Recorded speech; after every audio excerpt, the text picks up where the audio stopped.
So welcome to the webinar series on response of criminal justice system during pandemic, organized by Center for Research in Criminal Justice of Maharashtra National Law University, Mumbai. So today we are starting with the third lecture of the webinar series, and the topic for the lecture is the role of law enforcement and policing, and it is Advocate Ganesh Savani. Sir is a civil and criminal lawyer. He has conducted various multiple criminal trials. He is also currently a legal advisor to the leading Marathi Sakar and Lokmat, particularly for the defamation cases. Sir is also senior panel counsel for Union of India in Bombay High Court and other lower courts in Maharashtra. Sir, I would like you to take it ahead from here. Yes, good morning to everybody. This is the third lecture of this Maharashtra Mumbai National Law University that is being organized on law enforcement India and with specific reference to COVID and with specific reference to the policing. Now, before I start legal discourse with you all, we must take into account that nearly 7 policemen from the city of Mumbai have died while fighting the coronavirus. So I'm expressing my deep condolences to the bereaved policemen and share my grief with their family members. And it is really sad that they should breathe their last in such a way while fighting this pandemic. Now, the law enforcement in India is essentially a state responsibility, right? And there are certain agencies which are primarily confined to the investigation of crimes which have been conducted by those who are having a control by the union government. For instance, CBI is there, Narcotic Control Bureau is there. Then you are having Income Tax Department, that is also law enforcement. Then you are having National Security Guard, CRPF, CIA, Central Industrial Security Force, Border Security Force, Central Armed Police Force, CAPF, that is called now. So these are the forces which are being controlled by the Union Home Ministry, which is having exclusive domain over it. And there are certain agencies, though not directly coming under the Home Ministry, but they could be coming under the Finance Ministry or Commerce Ministry for this matter. Those are Income Tax Department, Director of Revenue Intelligence, Central Economic Intelligence Bureau, Director General of Central Excise Intelligence. Then we are having NIA, National Investigation Agency, which is seized with many bomb blast related incidences. Then you are having Narcotic Control Bureau. Then you are having 2 important agencies which are very essential from the criminal research point of view. For instance, Police Research and Development, that is called as BPRD, and Central Crime Records Bureau, NCRB. If you go through the website of these 2 agencies, you will get an oceanic information about these various activities which these 2 agencies are doing. And it's a phenomenal job. It's a historical thing which they are doing of accumulating information about the crimes across the whole country, synthesizing them, categorizing them, then coming out with some statistics, some solution also, some the problems that are also being discussed, etc., etc. Now, when we come to the state policing in Maharashtra, what is prevalent as of now is this Maharashtra Police Act. This is 1951, but it was originally known as Bombay Police Act. But after Bombay was converted from Bombay into Maharashtra, all those enactments which were having Bombay, one of the words in it, they stand to be changed from Bombay to Maharashtra, and that is how the Maharashtra Police is there as on the date. The Maharashtra Police Force, its headquarters is at Regal Talk is, that is Old Council Hall. There the Director General of Police, Maharashtra Police, who's called a DGMS, sits over there. And Mumbai Police Commissionerate is totally a different entity. And that has nothing to do with Maharashtra Police, because Commissioner of Police Mumbai directly report to the government of Maharashtra, to the principal Home Secretary. Now, when we took off the policing in India, you remember that formerly there was an Indian Police Act in force during the British era, that is called as Indian Police Act 1861, and that was prevalent throughout the undivided India. But after India got the independence in 1947, for two states, Maharashtra and Gujarat, that was the Bombay Police Act that was in force. But after Maharashtra was carved out in the year 1960, Maharashtra got the Bombay Police Act. The nomenclature was same, and even Gujarat Police was also governed by the law whose nomenclature was also the Bombay Police Act. The Bombay Police Act is essentially covering the internal administration of the Maharashtra Police Department. That comes to recruitment of the police officers at various levels, then their examination, then their performance appraisal, any disciplinary action is to be taken, that is also pursued under that law. And apart from that, there are certain sections which are incorporated in it, which are amounting to an offences, which could not be law because we are having Indian Penal Code over there. So every state are having to tackle with the minor offences. Some provisions have been made in the Local Police Act. Now, to the best of my knowledge, apart from Bombay and Gujarat, it is the Indian Police Act 1861 that is in force. So apart from Maharashtra and Gujarat, anything pertaining to the police administration, recruitment, disciplinary action, etc., everything is tackled under that Indian Police Act. Now, before we dwell upon our the Maharashtra Police Act, let us have a cursory look of various central acts, because today's topic is law enforcement agencies. We are having Border Security Force, which takes care of the India's boundary with its neighbors. That is called as BSF. Then to take care of the security of the industrial establishment, we are having Central Industrial Security Force, which is known as CISF. Then you are having Central Reserve Police Force, which is called CRPF. Then you are having Indo-Tibetan Border Force, which is manned by not less than 90,000 personnel across India-Tibet border, and it is called ITBP essentially, and that takes care of India's northern frontiers. Then we are having National Security Guard, that is known as NSG, which is a commando unit which looks after the protection of the VIPs and very, very high-fi people. And the people who are recruited this NSG, they are known as Black Cat Commandos. Then you are having Sashastra Seema Bal also.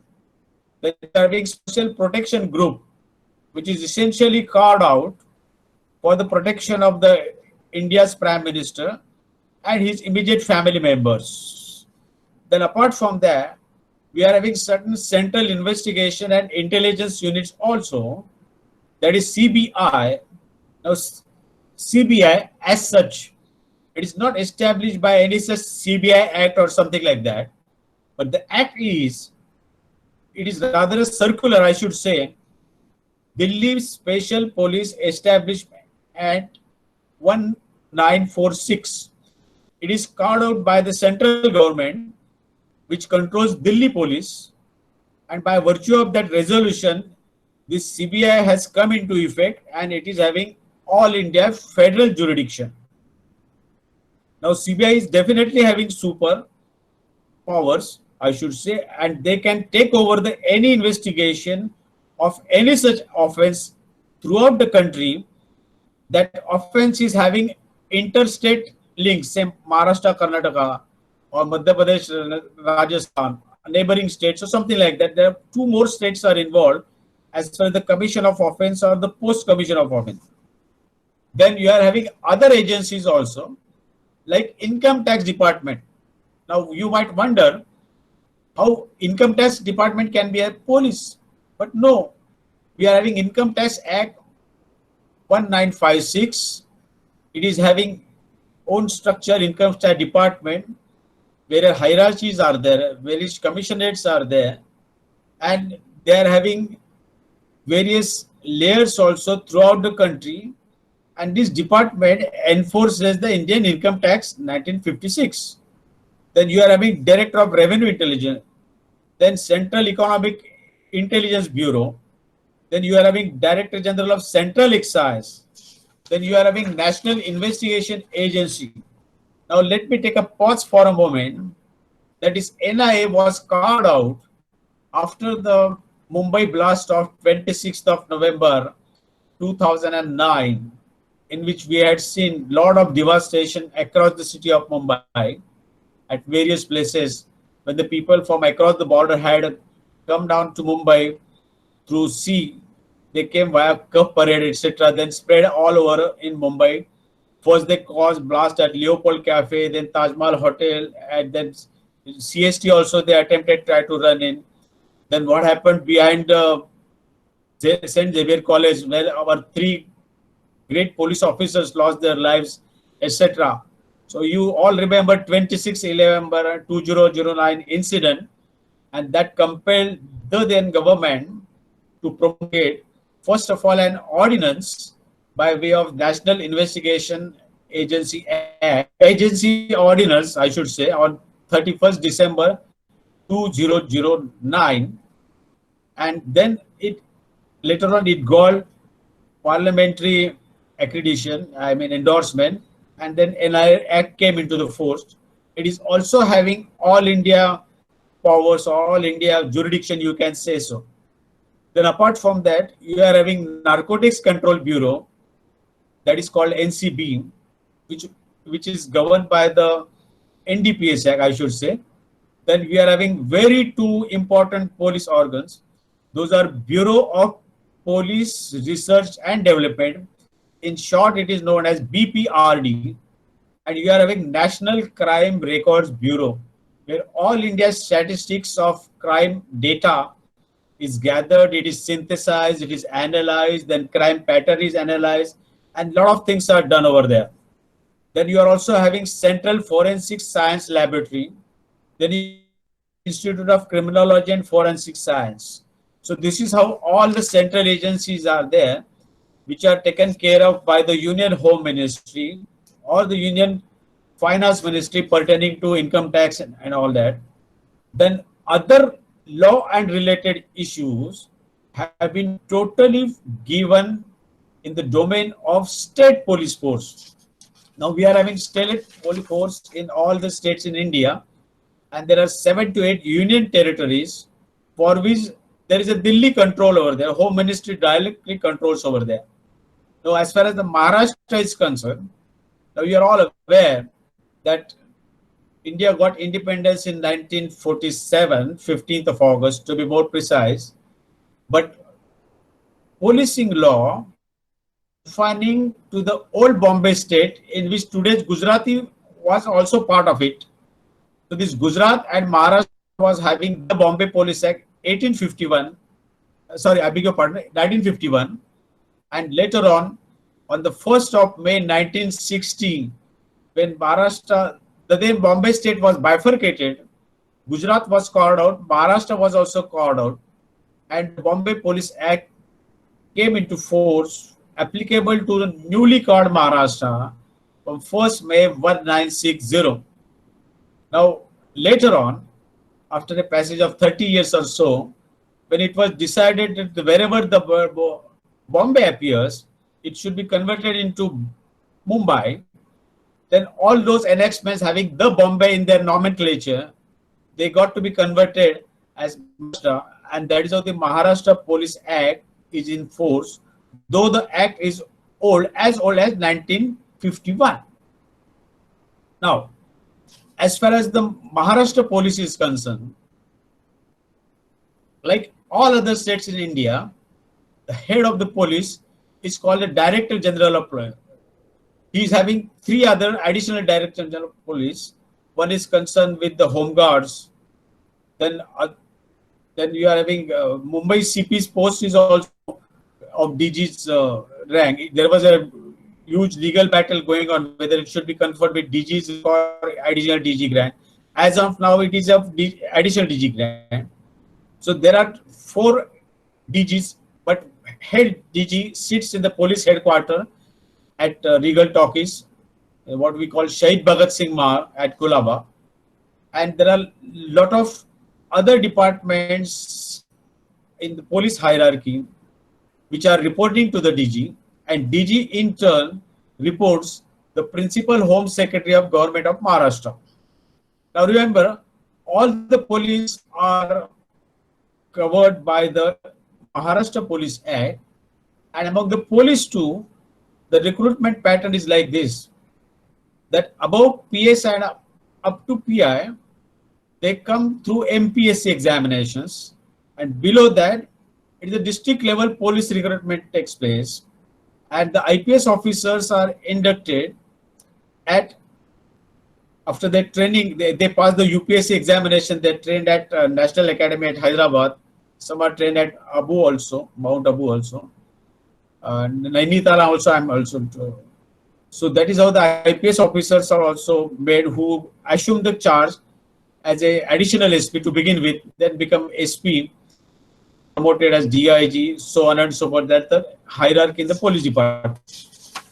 Now, as far as the other police, other law enforcement agencies are concerned, I will just take a cursory look at Indian Forest Service. That is a, so once you pass through UPSC, you are having 4 avenues available. You can go for IA, you can go for IPS, you can go for Indian Revenue Services, and the last one is Indian Forest Service, and Indian Foreign Services, that is called IFS, wherever ambassadors and diplomats are trained and they're sent over there abroad. Now, coming to the Maharashtra Police Act, which is, as I said earlier, essentially pertaining to the internal administration of the Maharashtra Police Department. Apart from that, there are certain sections or certain provisions of law which otherwise could not be incorporated in the central law like IPC. So those provisions have been made over there in the chapter 5 about this section 56, which many of you, the lawyers, or those who are joined over here, what we in local parlance call, it is called Tadipar section. So this Tadipar proceeding, extradition proceedings are conducted before the officer of the rank of SP, or in cities or in the commissioned areas before the Deputy Commissioner of Police, and the person who is having a criminal record, the local police inspector makes a record to Assistant Commissioner of Police. Then he in turn takes up the matter to the DCP, and he says that a particular person who is having numerous criminal record and who has become a headache to the society as such, as his indulgence, extortion, and other looting and other kind of offences, whereby peace is also disturbed, and therefore the section 56 proceeding, what we call as a Tadipar proceeding, are also conducted before the DCP in the commissioned areas and before the Prant officer in the rural area. Now, under 56, if the authority is convinced that the presence of a particular person is detrimental to the peace and stability of the society, in that case, the proposal that is mooted by the ACP, after taking into account the information and statistical details supplied to him by the local PI or whoever the PIs are there in whose jurisdiction this particular man has committed various offences, then based on that, the hearing takes place, the opportunity is given to the person, to the externee, as to why you should not be externed from the particular district adjoining districts of your own district because your presence has become detrimental to the peace and stability of that society or that vicinity. Then after the decision is passed, that decision can be challenged at the Home Ministry of Government of Maharashtra, and after that authority passes the decision, there is a provision for a writ petition in the Bombay High Court where you can take a recourse to. So this is under the old Mumbai Police Act and now Maharashtra Police Act. Section 56 is the what we call Tadipar proceeding, which is conducted against those persons who are having numerous criminal record. Apart from that, there are some offences for whom the punishments have been prescribed in chapter 7, and that starts from section 99, but only I will take recourse to 3 or 4 important provisions. For example, if you are loitering at night for any justifiable reason, without any reason, and if police catch hold of you and they ask you why you are over here at 2 a.m. in the night at a particular place and all that, and if you are unable to answer the queries, then you are treated as a being found under suspicious circumstances between sunset and sunrise, and that is provision under section 122 of the Maharashtra Police Act, old Bombay Police Act. And in local parlance, it is called the person who loiters like this is called a firasta. So this firasta is also booked under the Maharashtra Police Act and is answerable to the court as to why he was roaming around at odd hours, etc.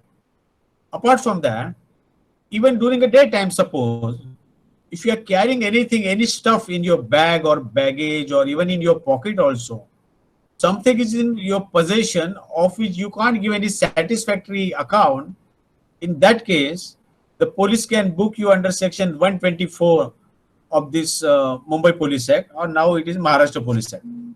Apart from that, there are various other minor offences there.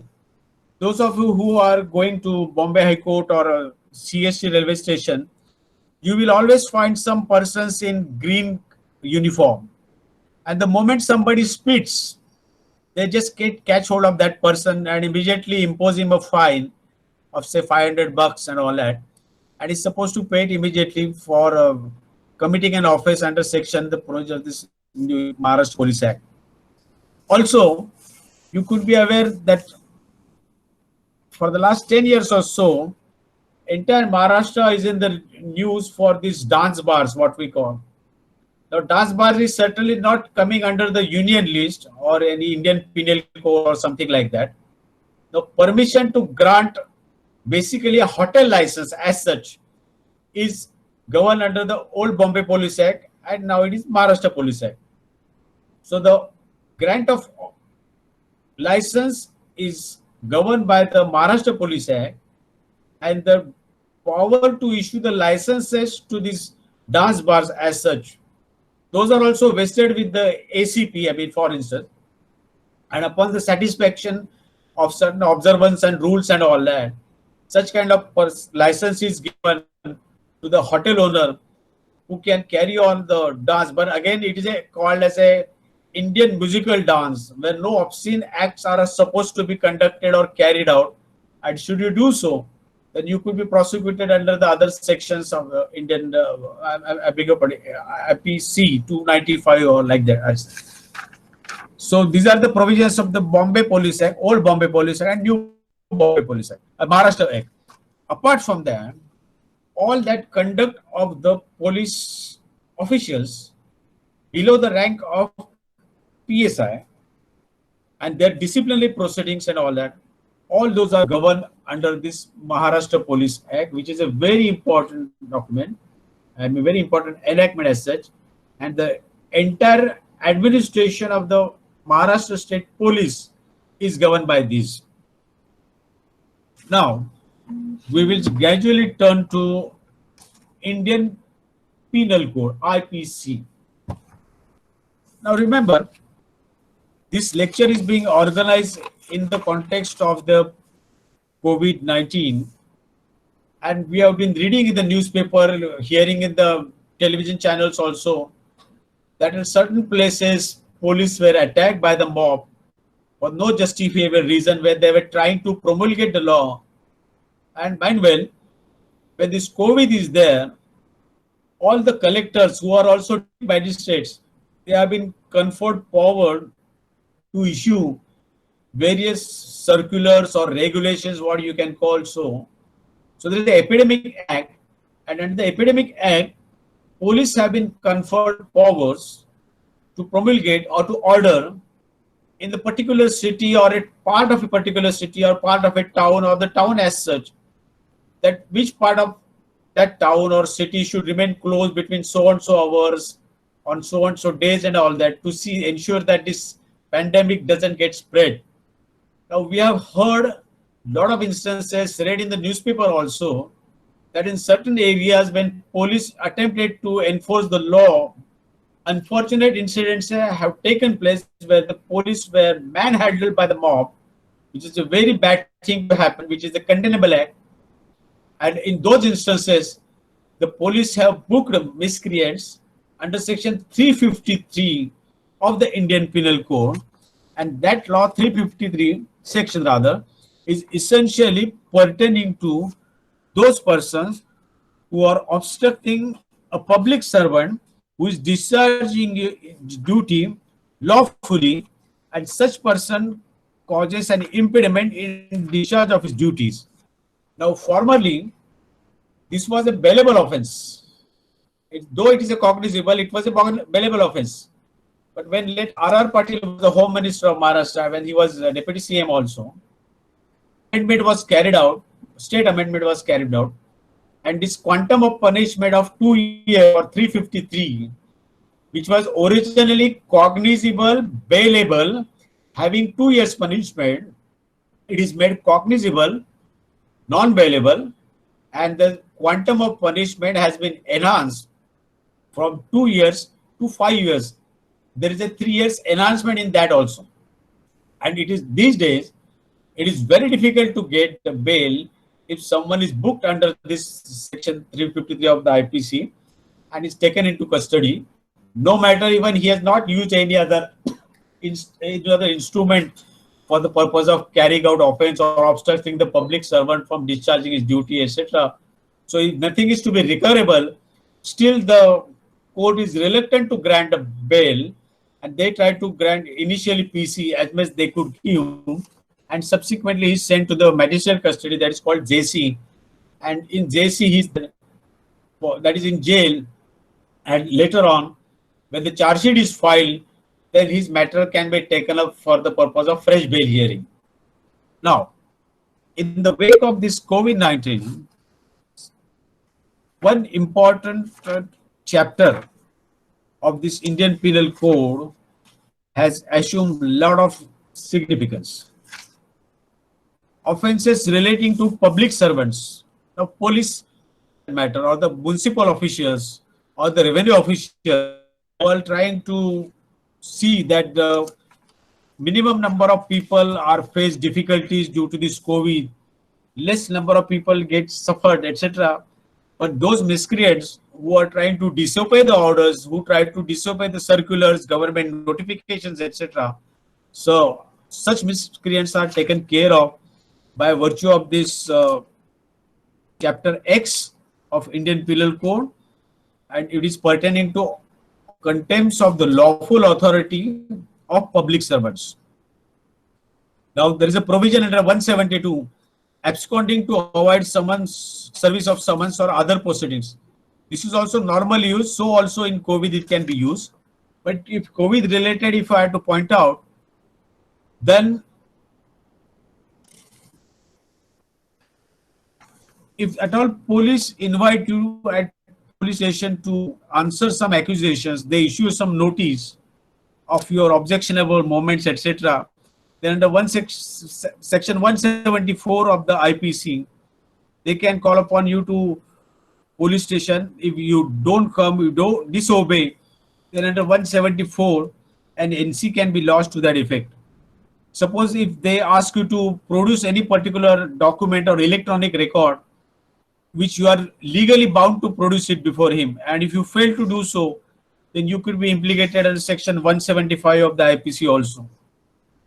Then if any particular information police wants from you and they believe that you are having the information in possession, if you don't part with that information, you could be implicated under section 176 of the IPC. Also, if suppose you false information is furnished by you, that also is an offense under this Indian Penal Code. Then, if at all, any public servant, he need not be a police for that matter, he could be a revenue official. If he asks you something, and if you refuse to answer his queries, and that man who is asking is legally authorized to ask you a particular question, then your refusal can invite you in getting implicated an offense under section 179 of the IPC, though the punishment for which is hardly of 6 months, and it is a non-cognizable and bailable offense too, but that could be a tag in your crime record. And again, if any statement is asked to give, though not necessarily in the pursuance of any crime or FIR, if you do not sign it, which you are legally bound to sign it, then under section 180, you could be implicated. Apart from that, under 181, if you make any false statement or make a false oath or give false affirmation to a public servant who is legally authorized to administer an oath, in that case also that amounts to an offense. Now you could be witnessing on TV news also, or the reading in the newspapers also, that is a particular locality, not necessarily in Mumbai, any other places also, police are attempting to enforce the law. They are trying to impose the circulars or notifications, whatever they are, which have been issued by the district magistrates, that is the collector in other parts of non-commissioned area. And if you disobey, then they can implicate you and offense could be registered against you. Now this is a chaotic situation, and if any such miscreant obstruct the police officer or even police official, constable for that matter, he need not be a staff officer for that purpose, and he's obstructed from discharging his lawful duty, then such person can be booked apart from other sections. If any weapon is used, lathi is used, bamboo is used, or any instrument is used by virtue of that the police or the public servant has been harmed, then in that case 353 is also invoked apart from other minor sections, and the person is arrested, his relations are informed about the arrest, then the person is taken to the court for the purpose of remand. Then it is the discretion of the magistrate whether to grant him the PC or grant him the jail custody. And depending upon that, if the jail custody is granted, then with conditions, some bail is granted, some relief is granted to him. But by coming out on bail, he can't escape the prosecution because police will complete the investigation and they can file a charge sheet against him after gathering a necessary evidence, I should say, after taking the statements of the various witnesses under section 161, or by seizing certain objectionable things from the accused himself by conducting a Caesar Panchanama, etc., then such person can be put on trial after the sending of the charge sheet. Now, in the wake of this COVID-19, we have been hearing a lot of such instances when the police officials, revenue officials who have been virtually working for 24 hours of the day, they're exhausting themselves. They're doing everything for the society, but they are being manhandled in such a way which is highly objectionable. And therefore, the persons who are causing, I should say, they're impeding their work, obstructing their, prohibiting from discharging their official duties, then such persons are bound to be implicated by invoking 53 of IPC, which was originally non-bailable, but in Maharashtra, where late R.R. Patil was the Home Minister and Deputy CM, amendment was carried out to that effect, and from bailable it was made, non-bailable to bail it was made, I beg your pardon, bailable to non-bailable it was made, and the punishment enhancement of 2 years to 5 years was made indeed. So this is how the journey of 353 is. Now, in view of this pandemic, the policing has become very difficult. They are having limited resources. A lot of restrictions are there. There is shortage of infrastructure, vehicles problems are there, manpower shortage is also there. And therefore, for them to do the policing has become a very difficult job as such. And what we have been seeing in the city of Mumbai alone, 7 police officials have laid the life. Yesterday's incidents of API Kulkarni is a very sad thing to happen in Mumbai, part of Mumbai, near Chembur police station. And that is how the police are tackling this growing menace of COVID-19, and they're risking their lives. So also the doctor fraternity, nurses, the ward boys, various other support staff from the hospital also. So we people owe them quite a lot. Because of them, we are surviving over there. And they're trying all the steps to ensure that this COVID does not spread. Social distancing is maintained strictly, literally, for the benefit of everybody.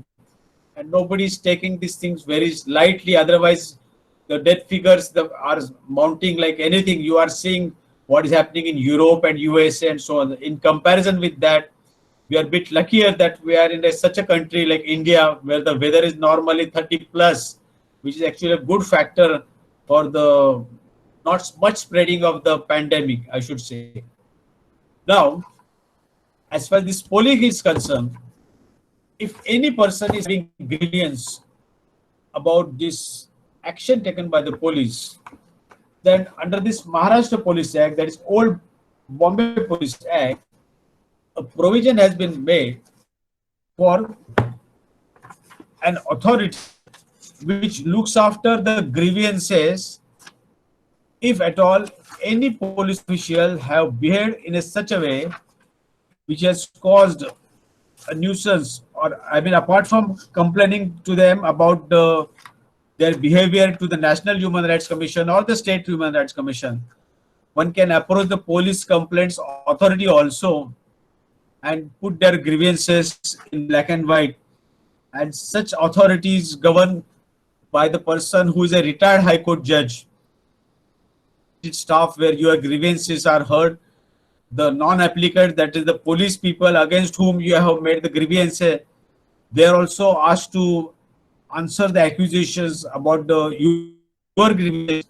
And after hearing both the parties, appropriate orders are passed by the police complaint authority, which is essentially a creature of the Supreme Court judgment of 2006 of Mr. Prakash Singh, who was the Director General of Police of Uttar Pradesh, who was fighting zealously in the Apex Court that there has to be some grievance mechanism whereby the police excesses are also there. Police common man should be able to address their grievances before such appropriate authority. Apart from the judiciary taking recourse directly to the judiciary, and therefore this police complaint authority is essentially a creation, I should say, of the Prakash Singh judgment of 2006 of the Supreme Court.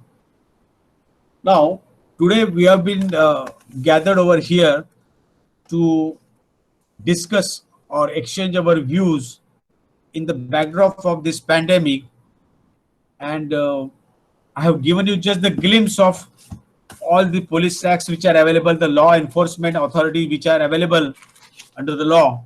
Some of them are central laws and some of them are state laws. Apart from Maharashtra and Gujarat, rest of the India is having old Indian Police Act, where a lot of amendments have taken place from depending upon the social requirements and situations, conditions, etc. This is, I can just give the brief highlight, the policing as such, law enforcement agencies. And if anybody of you are having query, I should be able to read it on the screen. If Gauri can make the arrangement to have a look. Yes, sir. We have one question from the participant Ranga Rao, that how Yes. legal is the DCP's order warning the WhatsApp admins to prevent posts in WhatsApp groups? What is DCPs? How legal is the DCP's order warning the WhatsApp admins to prevent posts in WhatsApp groups? To prevent. Yeah, Yeah, to I mean, prevent if any, the posts in yes. WhatsApp groups. Now we are all aware that is the group administrator who is held responsible for any such material on the particular WhatsApp group. If the material itself, its appearance on the mobile instrument amounts to an offense. Suppose it could be an obscene picture or video clipping, or any provocative message is also there, then such thing can fall under the definition of offense. Information Technology Act can also come into force, apart from other sections of the IPC, depending upon the ingredients of the grievances.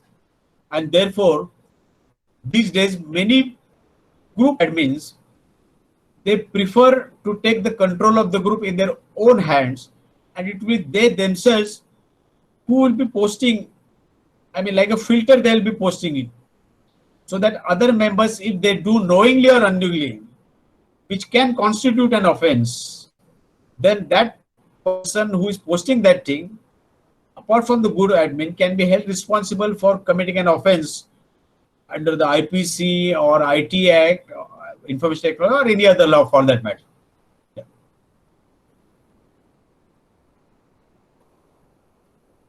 We have one question from Riddhi Jangam. Any provisions in any law apart from IPC in India which ensure security to police officers on duty? Apart from IPC, Yes. I mean, 353 is the one in which any obstruction caused to the public servant, he need not be a police officer, he can be a revenue official also, forest official also, or a treasury official also, collector office also. So anyone who falls the definition of the public servant, if is prevented or obstructed by anyone from conducting his official duties, what the duties which are discharging, then that constitutes an offense under section 353 of the IPC.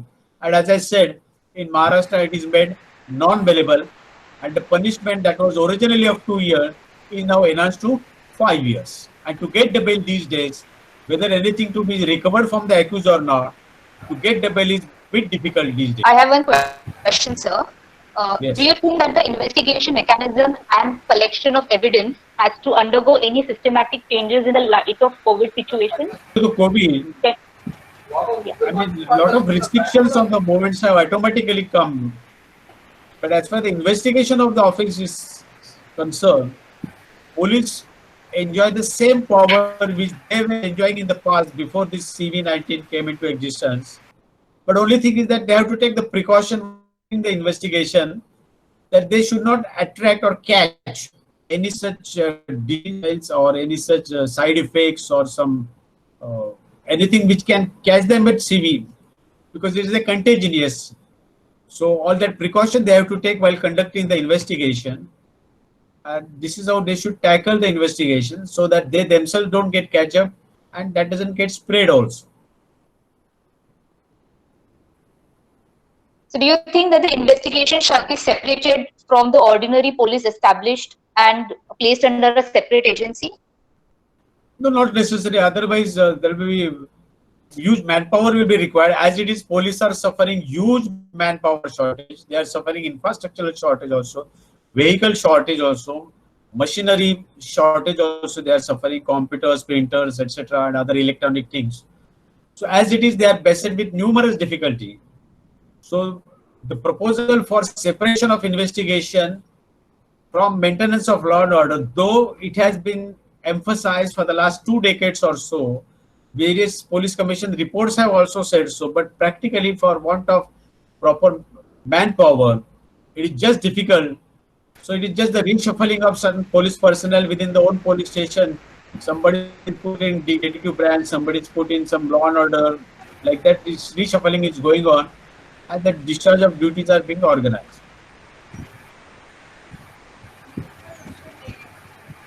We have one question from Nilesh Bhatia, that the crime life cycle to help law enforcement in countries which are now being affected, and identifies the challenges facing police across different regions, as well as best practice and measures to mitigate the effects of COVID-19 related crimes. And what are the more strict actions to be taken against those who are in offensive acts? The thing is this, that in spite of repeated warning given by the government to various mode, television, WhatsApp, news through newspapers and all that, though appeals have been made from time to time, there are certain people who are not unfortunately law-abiding citizens. They do take the all officials' warning very casually, as a result of which many a times it does happen. The police attempt to promulgate or implement these orders or circulars, but unfortunately they are attacked. Even as the police have been repeatedly saying that you have to wear a mask, you have to take necessary precautions, you have to keep social distancing. But if this is not maintained, and if the police attempt to enforce that law and the people obstruct, then such persons is obviously liable to be booked under Section 353.